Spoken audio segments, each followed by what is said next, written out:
Au début, c'était un vrai désastre. Mais une fois les échantillons nettoyés, nous avons obtenu un ADN d'une grande pureté, ce qui nous a permis d'en apprendre davantage sur lui, et notamment sur ses origines. Il est possible que les anciens astronautes aient enseigné aux Égyptiens que la momification était un moyen de préserver leur information génétique dans l'ADN. Le masque d'or du roi Toutankhamon a fasciné le monde entier. Mais son véritable trésor n'était pas l'or. Il était caché dans son sang. Après plus de 3 ans, des scientifiques ont décodé son ADN et révélé une vérité stupéfiante qui remet en question tout ce que nous pensions savoir sur Toutankhamon et sa dynastie. Le tombeau de Toutankhamon, la découverte qui a bouleversé le monde. Ses lèvres et son nez, tout est très détaillé. Ce sarcophage est une découverte extraordinaire et unique en son genre. Toutankhamon n'était pas censé être la figure emblématique de l'Égypte antique. Son règne fut bref ses monuments modestes, et sa mémoire presque oubliée.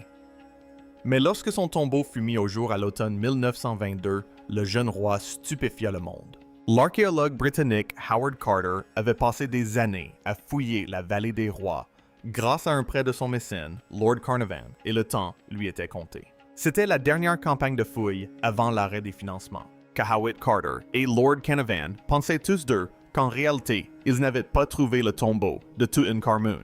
Le 4 novembre, l'outil d'un ouvrier égyptien gratta le haut d'une marche sculptée.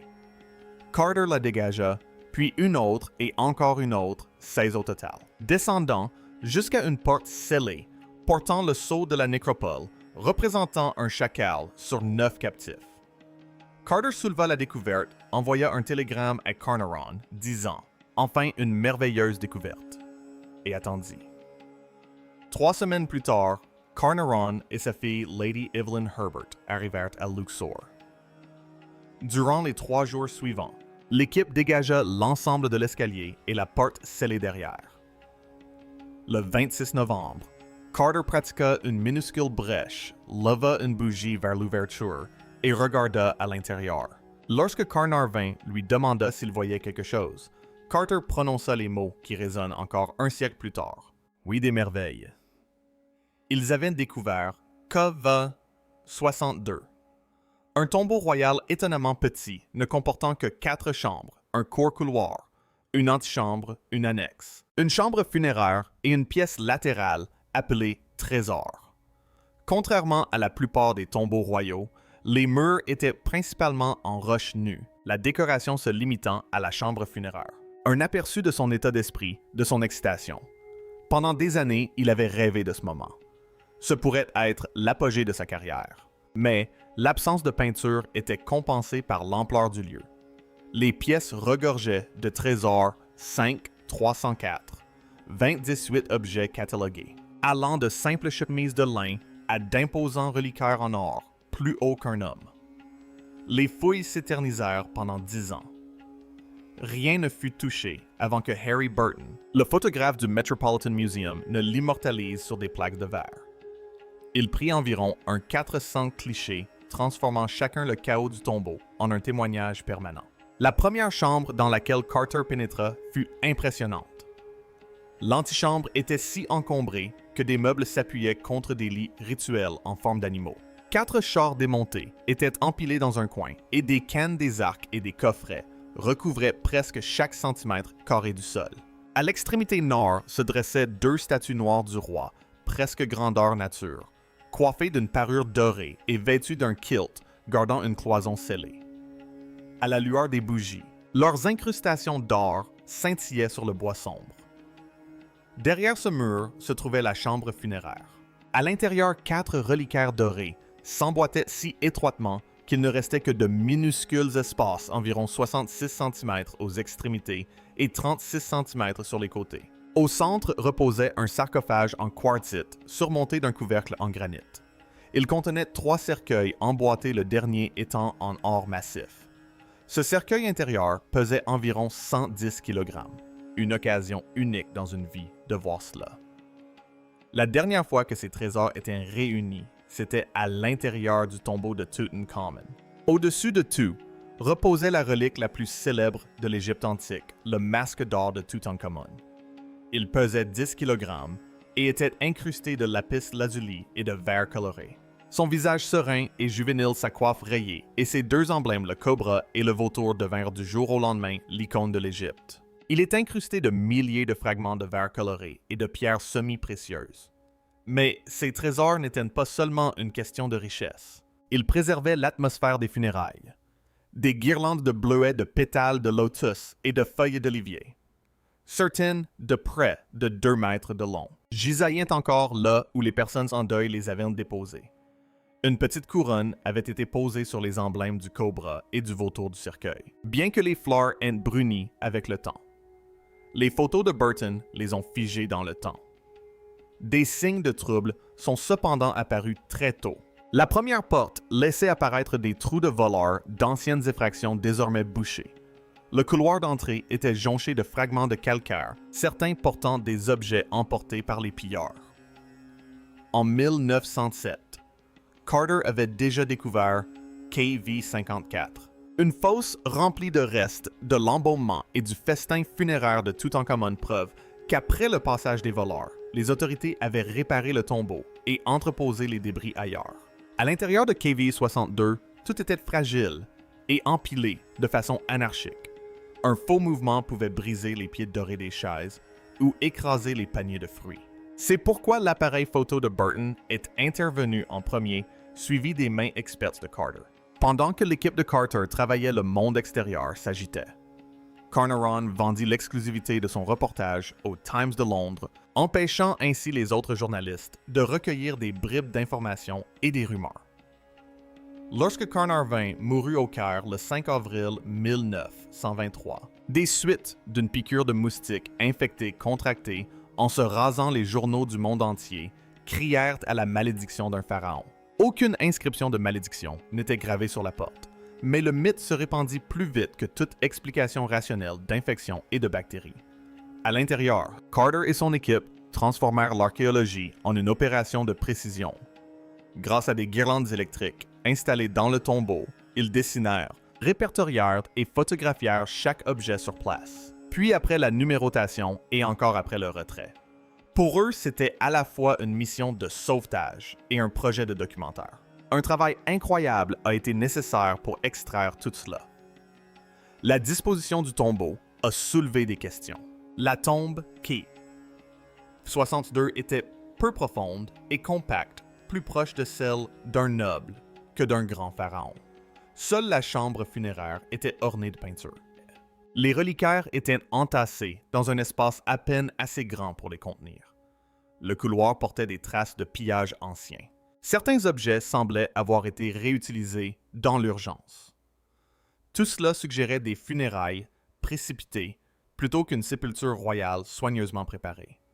Pourtant, ces chambres exiguës offraient au public moderne un témoignage unique, la disposition d'une sépulture royale telle que les personnes en deuil l'avaient imaginée. Contrairement au tombeau de Toutankhamon, celui-ci est à tous égards plus grandiose. Il est plus grand. Les charrettes portaient des traces d'usure. Les chaises avaient encore leurs coussins. Des sandales étaient prêtes à être portées. Des caisses de viande et de fruits étiquetés étaient rangées dans des bocaux. Il ne s'agissait pas d'accessoires. Il s'agissait des effets personnels d'un jeune roi figé dans le temps. Au lieu d'artefacts épars pillés des siècles auparavant, le monde a pu voir la sépulture d'un pharaon presque intacte, humaine et réelle. Pourtant, des questions difficiles se posaient. Pourquoi un roi serait-il inhumé dans un tel endroit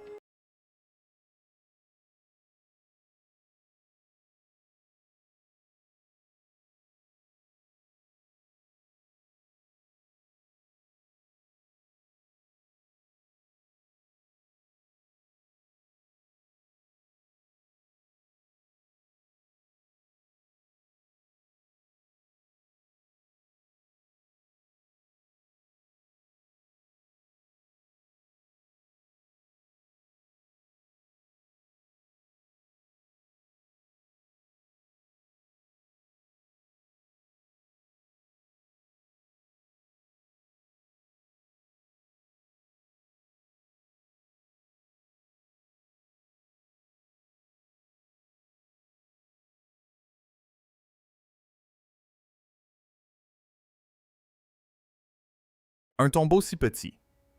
Pourquoi une décoration si sobre? Et surtout, pourquoi un roi à peine sorti de l'adolescence avait-il besoin de funérailles? Ces mystères détournèrent de l'attention du trésor pour la porter sur le garçon lui-même, et finalement sur son ADN où reposait en silence l'héritage génétique qui avait façonné son destin. La vérité sur la mort du roi Toutankhamon. Le masque d'or du roi Toutankhamon avait déjà fasciné le monde, mais le corps qu'il recouvrait soulevait des questions qui allaient résonner pendant des décennies. Un Égyptien aurait dû être momifié de la sorte, et a fortiori un pharaon égyptien.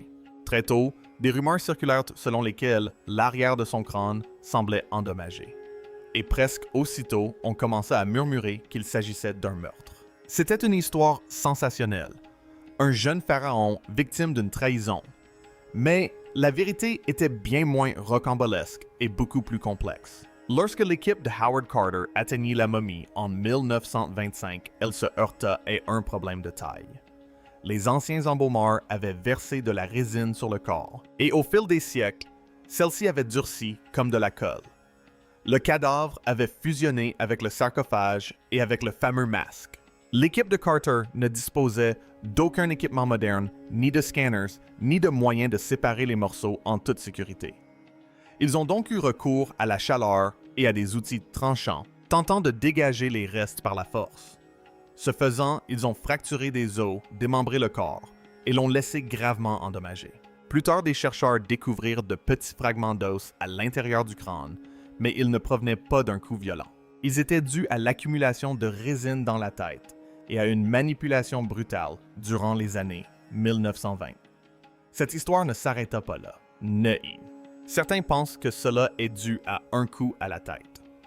D'autres pensent qu'il s'agit d'un accident survenu lors de l'application du baume, et même plus tard. En 2005, l'arrivée d'un scanner mobile à Luxor a transformé l'enquête. Pour la première fois, les médecins ont pu examiner Toutankhamon de la tête aux pieds sans le toucher. Ils ont réalisé plus d'1 millier de clichés numériques de son squelette. Les images étaient d'une netteté exceptionnelle. Aucune fracture du crâne ne correspondait à une blessure mortelle. Les fragments retrouvés dans la tête correspondaient exactement à la description des notes de Carter de la résine et des traces de fouilles. Mais le fémur gauche racontait une autre histoire. Le professeur Ashraf Salim, radiologue, s'apprête à réaliser la toute première autopsie virtuelle du roi Tunang. Juste au-dessus du genou, le fémur présentait une fracture grave. Plus révélateur encore de la résine anesthésiante, s'était infiltré dans la fracture. Ce détail signifie que la plaie était ouverte lors de la préparation du corps. En l'absence d'antibiotiques, une telle blessure aurait pu entraîner une infection rapide ou la formation de caillots sanguins. Soudain, la cause du décès n'était plus un meurtre secret, mais une crise médicale. Une jambe brisée qui aurait pu emporter rapidement un pharaon de 19 ans. Alors, comment est née la légende de l'accident de char? Pendant des décennies, l'histoire semblait parfaite, un jeune roi menant une vie trépidante, parcourant le désert en char. Puis un accident, et tout s'est arrêté. En 2013, une enquête télévisée a même organisé des simulations d'accidents. Les enquêteurs affirmaient qu'un impact à grande vitesse pouvait expliquer ces blessures. Le reportage spectaculaire a fait les gros titres, mais les examens n'ont jamais confirmé cette version. On constate que la momie est en très mauvais état. Son corps est entièrement démembré. Des analyses ultérieures ont montré que les dégâts attendus suite à un tel accident n'étaient pas présents. De plus, les résultats du scanner ont révélé que Toutankhamon avait probablement du mal à marcher. Il lui aurait été quasiment impossible de piloter des chars à grande vitesse. La thèse de l'accident spectaculaire s'estompa, laissant place à une réalité plus sombre.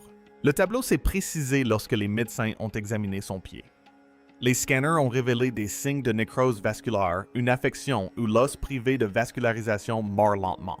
Chez les jeunes, elle touche souvent l'avant-pied, une affection parfois appelée maladie oculaire. Elle provoque des douleurs, déforme la démarche et transforme chaque pas en un véritable supplice. Soudain, la présence de plus de 130 cannes dans le tombeau a pris tout son sens. Certes, les rois appréciaient les bâtons cérémoniels, mais jamais une sépulture royale n'en avait compté autant. Leur nombre impressionnant canne simple bâton sculpté et bâton décoré, suggère un jeune homme qui s'en servait au quotidien, et pas seulement lors des rituels. Même les érudits qui débattent du symbolisme admettent qu'il semble en avoir besoin. Imaginez un peu un jeune roi comblé de luxe, incapable de marcher confortablement, s'appuyant sur des bâtons pour garder l'équilibre. Chaque pas devait être une véritable torture. Il a probablement déplacé son poids vers l'extérieur, ce qui a entraîné une démarche maladroite, et les scanners le confirment. Ajoutez à cela une fracture soudaine et violente de la jambe peu avant son décès et le tableau s'assombrit. Son corps était déjà fragilisé, déjà aux prises avec la douleur lorsque la fracture a été fatale. Nul besoin d'un accident spectaculaire pour l'expliquer. Un autre facteur a contribué à cette tragédie, la maladie. En 2010, des chercheurs ont effectué des tests ADN sur des échantillons de tissu de plusieurs momies royales, à la recherche de traces de parasites. Toutankhamon a été testé positif au paludisme, la souche la plus mortelle, Plasmodium falciparum. Ce parasite, Peite, attaque le sang, détruit les globules rouges et peut provoquer faiblesse et fièvre. Chez une personne déjà atteinte d'une maladie osseuse et d'une grave blessure à la jambe, le paludisme aurait été dévastateur.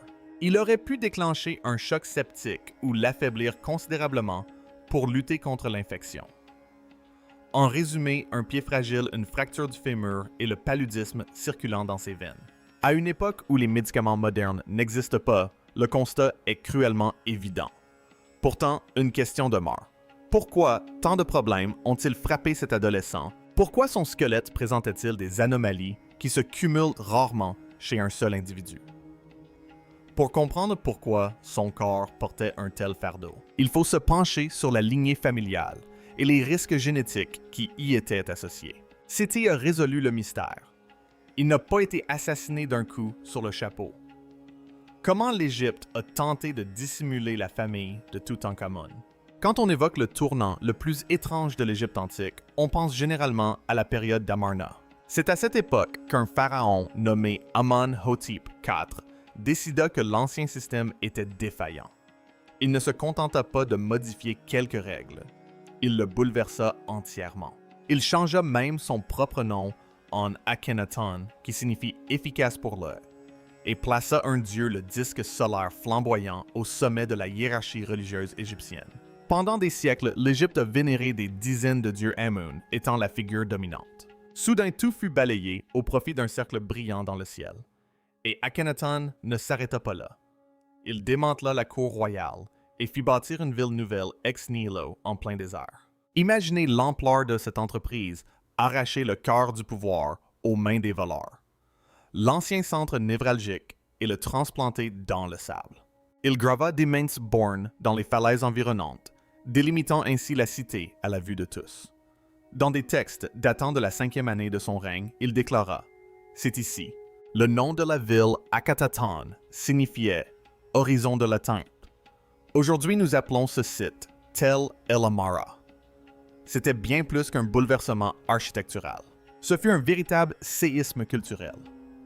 Les temples qui avaient nourri prêtres ouvriers et villages entiers pendant des générations perdirent soudainement leurs revenus et leur influence. L'ancien système religieux, garant de la stabilité de la société depuis des siècles, fut anéanti. À sa place, un seul Dieu et un seul roi, exigeant tous deux une loyauté absolue. Mais aussi dramatique que fut cet événement, l'histoire ne s'arrêta pas là avec Akhenaton. Après sa mort, l'Égypte connut un net retournement de situation. Son successeur n'était qu'un enfant, Toutankhamon. Son nom même le désignait comme l'incarnation même du chiffre 10. Mais au début de son règne, il le changea en Toutankhamon, l'incarnation même de la Lune. Sa jeune reine fit de même, passant d'Anesenpoten à Anesenun. Ce fut un revirement spectaculaire, une annonce retentissante du retour des anciens dieux. Le pouvoir se déplaça vers le nord à Memphis, en Basse-Égypte, où la vie politique pouvait se développer au plus près des routes commerciales et du trafic du delta, alors que les voleurs redevenaient le centre spirituel. Ce retour à la tradition est gravé dans une inscription massive connue sous le nom de Stala de Restauration. Datée de la 4e année du règne de Toutankhamon, Un bref historique de cette stèle, qui la rend très importante pour les chercheurs, est qu'il s'agit de la stèle de restauration de Toutankhamon. Elle date de la première année de son règne. Le texte empreint de force dresse un tableau sombre de l'Égypte sous Akhenaton. Il affirme que les temples étaient en ruine, les sanctuaires abandonnés, et que les dieux avaient tourné le dos. La Stala promet de reconstruire les sanctuaires, c'est de réembaucher les prêtres, de relancer les fêtes et de rétablir les offrandes. On croirait lire de la propagande, mais une propagande engagée. Un jeune roi déclarant « Nous réparons ce désastre. Nous rendons à l'Égypte toute sa grandeur. » Ce message fut si puissant que des souverains ultérieurs le reprirent. Pourtant, sous le vernis de la Restauration, le trône de Toutankhamon vacillait. Au plus profond de son tombeau, dans la salle du trésor, l'équipe de Howard Carter fit une découverte bouleversante. 2 minuscules cercueils contenant les restes momifiés de bébés-filles. Ces 2 momies de bébés ont été inhumées avec leur père dans le tombeau de Toutankhamon. Ils furent placés ensemble dans un coffret en bois, l'un couché la tête à une extrémité, l'autre la tête à l'extrémité opposée. Leurs bandelettes portaient encore les sceaux de la nécropole royale. À proximité se trouvait un autre cercueil contenant une mèche de cheveux de la reine Tia. Elle était la grand-mère influente de Toutankhamon et l'épouse royale d'Amenhotep III. Des examens médicaux ultérieurs révélèrent qu'un fœtus avait atteint environ 25 semaines de gestation, tandis que l'autre était presque à terme aux alentours de 37 semaines. La signification était claire et tragique. Toutankhamon et Ankhesenemon avaient perdu 2 filles avant leur naissance. Il n'y avait pas d'enfants survivants, pas d'héritiers. Dans une culture qui valorisait la succession directe de père en fils, c'était un problème grave. Ce problème devint encore plus criant après la mort de Toutankhamon. Sa veuve se retrouva prise dans une dangereuse tempête politique. C'est alors que fut écrite l'une des lettres les plus étranges de l'histoire antique. Dans les archives de l'Empire hittite, des archéologues découvrirent une tablette d'argile portant un message désespéré. Une reine d'Égypte, dont le titre était transcrit phonétiquement en Dakamunu, signifiant simplement « l'épouse du roi », écrivit au roi hittite, Supuma Ier. Elle lui annonça la mort de son époux. N'ayant pas de fils, elle le supplia de lui envoyer l'un de ses fils pour l'épouser et régner sur l'Égypte. Imaginez à quel point cette demande était audacieuse. Une reine égyptienne s'adressant à une puissance étrangère au-delà de la vallée du Nil pour lui demander de lui envoyer un prince afin qu'il accède au trône d'Égypte. Un tel événement était inédit. Supuma accepta et envoya son fils Zananza, mais celui-ci ne parvint jamais à destination. Il fut tué en chemin et le plan s'effondra dans un bain de sang et de suspicion. Les érudits débattent encore de l'identité de la reine qui a écrit la lettre, mais la plupart s'accordent à dire qu'il s'agissait d'Ankhesenemon. La chronologie concorde, et aucune autre veuve de cette époque ne semble correspondre. La lettre révèle la fragilité de la dynastie. S'il y avait eu un héritier égyptien incontestable, aucune reine n'aurait pris le risque d'inviter un étranger. Le simple fait qu'un prince hittite se soit approché des frontières de l'Égypte témoigne du désespoir de la situation. Finalement, le trône revint non pas à un fils royal, mais à un courtier de haut rang, puis à Orhe, un général. C'est cette lignée que l'on retrouve dans les listes royales ultérieures. Mais la lutte chaotique qui l'a précédée illustre l'instabilité réelle de l'Égypte après le court règne de Toutankhamon. Et cette instabilité alimente une question plus vaste, qui étaient exactement les parents de Toutankhamon. Pourquoi la lignée royale était-elle si fragile? La réponse n'est pas facile à déchiffrer sur un mur ou une statue, car ces monuments ont été littéralement profanés. Après Amarna, des souverains comme Hormhab voulurent effacer tout cet épisode. Ils réutilisèrent des blocs des temples d'Akhenaton pour la construction de nouveaux édifices. Ils effacèrent les noms, réécrivirent des inscriptions et se présentèrent comme les héritiers légitimes d'Amenhotep. 3 passant sous silence, le pharaon hérétique et sa lignée. Il en résulte une histoire lacunaire et remaniée. Akhenaton était-il le corps mystérieux retrouvé dans le quai A55? La mère de Toutankhamon était-elle l'une des sœurs d'Akhenaton ou sa célèbre épouse Nefertiti? Avec tant de noms effacés au fil du temps, la question est devenue presque insoluble. Pendant des décennies, les érudits n'ont pu que spéculer et débattre, sans obtenir de réponse définitive. Puis survint une avancée majeure. Au début des années 2000, le Conseil suprême des antiquités égyptiennes lança le projet des momies égyptiennes. Un plan ambitieux, visant à utiliser la génétique moderne pour résoudre cette énigme. L'objectif n'était pas seulement de satisfaire la curiosité, mais de reconstituer la famille royale de la fin du 18e siècle, afin d'établir des liens scientifiques précis entre parents, enfants et frères et sœurs. Il ne s'agissait pas d'un travail d'amateur. Le projet a appliqué des règles strictes pour éviter toute contamination. Les échantillons ont été prélevés uniquement sur des os solides ou des tissus bien conservés, dont les surfaces avaient été nettoyées chimiquement et à la lumière ultraviolette. Des outils neufs ont été utilisés pour chaque échantillon. Le personnel portait des masques et des gants, et leurs profils ADN ont été enregistrés afin de détecter toute contamination. Chaque site de test a été documenté et photographié. Les scanners des momies ont guidé les prélèvements et apporté des informations médicales complémentaires. L'équipe n'a pas testé n'importe qui. Elle s'est concentrée sur 16 individus présentant les meilleures chances d'éclaircir la famille de Toutankhamon. Il s'agissait de Toutain lui-même, provenant du tombeau Kai-62, de l'homme controversé du Kevi, 55 de la femme âgée et de la jeune femme du Kavi, 35 d'Amenhotep III et de sa reine Tha, ainsi que des parents de Tir-Yuya et Thuya, remarquablement bien conservés. L'étude a également inclus les 2 fœtus du tombeau de Toutankhamon, les 2 femmes de la grotte 21 potentiellement liées à la nurserie royale, et d'autres individus susceptibles d'ancrer l'arbre généalogique. Les marqueurs A, D, N choisis étaient des séquences répétées en tandem courtes. S, T, de petits fragments d'ADN répétitifs qui confèrent à chaque individu son empreinte génétique unique. L'équipe a testé à la fois les marqueurs autosomiques hérités des 2 parents et les marqueurs du chromosome Y transmis par la lignée paternelle. Chaque résultat a été reproduit et vérifié dans un second laboratoire. Des contrôles négatifs ont été effectués en permanence pour s'assurer de l'absence d'ADN moderne. Les personnes concernées ont été sélectionnées, les échantillons sécurisés et les protocoles rigoureusement appliqués. Ce qui suivit n'était pas une simple spéculation, mais le verdict brut de la génétique. Le secret de famille enfoui dans l'ADN de Toutankhamon. Les tests ADN ont enfin mis fin à un siècle de controverses et de conjectures. Un laboratoire a été installé au sein du musée égyptien et un autre indépendant a travaillé à l'Université du Caire. De ces efforts est né un arbre généalogique sur 5 générations, établi scientifiquement et non par intuition. La conclusion fut aussi claire que stupéfiante. Le corps masculin du tombeau KI-55 s'est avéré être celui du père de Toutankhamon.